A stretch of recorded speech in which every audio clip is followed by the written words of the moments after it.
Good morning, friends. How are you? Happy Monday, December the 13th. I cannot believe it is so close to Christmas, probably because we are in a tropical climate right now. And it's not that I haven't been away for Christmas before. It's just very odd when it's 31 degrees and 88% humidity on December the 13th. So alligators are all over the place, that sort of thing. It's weird. It's very weird, but I'm enjoying it nonetheless. I'm enjoying every second of it, actually.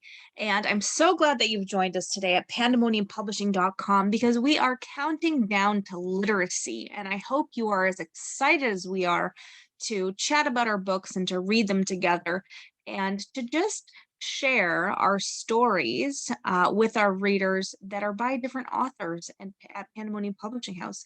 So check out pandemoniumpublishing.com. At the top of the menu, you will see something that is a tab that's called book listing. And you can check out all of our book listing there with all of our titles and a little bit of a description about each of them, such as the theme, that sort of thing. Or you can go straight to our shopping site, pandemoniumpublishing.com/shop, and see all of our titles there as well with a visual of the covers. So, whatever you choose to click on, everything will come up in terms of what the description is, book cover, art, that sort of thing, and who it's by. So, I hope that you'll check out pandemoniumpublishing.com and also be sure to follow along on our YouTube channel where you can view all of our stories being read throughout the month of December, where we are counting down to literacy. Okay, so this is one of my favorite books that I've written because it deals with entrepreneurship and it deals with risk taking and rejection and girl power and all of these things rolled into one. So let me read the back of it for you. Magical pumpkins exist. All you have to know is how to grow them. Kate, a magic pumpkin farmer, tries to tell people just how unique her plants are, but no one seems to care. Will she give up on her mission, or will her magical pumpkins make her famous? Listen, there is something to be said about stick to itiveness, okay? So sticking to something, perseverance, all of these things matter.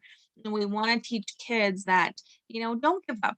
If you really want to do something, you definitely need to put in the time and the effort and the work and deal with rejection and people saying no. And guess what? At the end of the day, if you put your best effort forward, things are bound to happen. Okay. So this is written by Lacey L. Baker. You're truly illustrated by Alex Gubar. All right. So this is dedicated to every princess who believes in magic. And I wrote this in 2020, which seems like a lifetime ago, doesn't it? I don't know. All right, this is the Magic Pumpkin Farmer, and these illustrations are fabulous. Long ago, in a place much like this one, lived a pumpkin farmer. Now, the pumpkin farmer wasn't an ordinary farmer, and these weren't regular pumpkins. These pumpkins were grown especially for princesses and magically transformed into carriages. This is the story of how magic pumpkins are grown. Magic pumpkins for sale, Farmer Kate scrawled across a board in front of her stand. This should attract some attention, she said as she carefully stacked various shades of orange and white pumpkins on top of each other. The farmer's market was buzzing with activity so early in the morning that Kate knew it would be a great day. She stood back and looked at her stand with pride. Once people find out what these pumpkins do, they'll be lined up ready to order, she said. Many other vendors were selling their wares at the market that day. One person was selling flowers and beautiful wreaths, another was selling homemade pies and cakes, one was selling bright scarves, another was selling carvings of wooden animals, and another was a tattoo artist. A customer approached Farmer Kate's stand and said, "Will the magic pumpkin do the dishes?" No, Kate blushed, but before she could tell the buyer just how special her pumpkins were, they walked away. Another customer stopped in front of her booth to read the sign. Magical pumpkins? Will the pumpkin clean the cat box? No, Kate said. But before she could finish, the customer walked away. The rest of the day was much of the same. Every time Kate tried to tell anyone about the magic pumpkins, they weren't interested or asked if the pumpkins could do something they couldn't. Kate felt a wave of disappointment wash over her as she packed up her pumpkins and headed home to the farm. Maybe this isn't for me. Maybe no one wants magic pumpkins. Hi, can you tell me about your pumpkins? An eager voice asked. Sure, the pumpkins that I grow are magical because they turn into carriages. Wow, I could certainly use one of those. Very cool, the girl said. Kate couldn't help but notice a sparkly tiara peek out from under the girl's hooded shirt. Are you famous or something? Kate finally asked. Her curiosity got the better of her. No, I'm just a princess, that's all. My dad is the famous one in our family, she said with a sigh. Thanks for buying one of my pumpkins. I appreciate it. Kate waved goodbye. That evening, Kate worked in the garden and tended to her plants. There was a particular way to grow magical pumpkins, and Kate followed the rules to the letter. She never missed a step and always remembered to complete each task in order. The instructions to grow magical pumpkins were passed down to her family through the years. Kate checked the steps off the list as she finished them. Oops, I skipped step 1. Step 1, find magical pumpkin seeds, usually from a fairy or a troll in the forest. Okay. Step 2, plant the seeds in black dirt and water with rain that falls from the sky on the night of a full moon. If it doesn't rain the night of a full moon, leave a bowl of water containing 1 rock and 1 leaf outside overnight. Step 3, read to the pumpkins every day. Read any book you choose. Pumpkins love all kinds of stories. Step 4, wait. The pumpkins will grow in time. Be patient. Step 5, pick the pumpkins and say this poem 3 times. Magical pumpkin, please grow strong. Your roots are deep and your vines are long. Later, while in bed, Kate couldn't sleep. She thought about all the people that passed by her booth without a second look. Do you think I should try to sell my pumpkins again tomorrow? She asked her striped tabby cat who sat on a pillow by her head. The cat blinked slowly. Okay, I'll give it another chance. The next morning came early. Kate set up her booth again and said quietly, I hope today's a better day. The market was busy once again, but people walked by her without stopping. Kate tried to smile, but it was hard because she was sad inside. Why doesn't anyone want magical pumpkins? She whispered to herself. After a long day with no customers, Kate once again packed up and headed for home. Excuse me, a voice behind her said. Are you closing already? We're a bit late, but we heard about your magic pumpkins and we just had to check them out.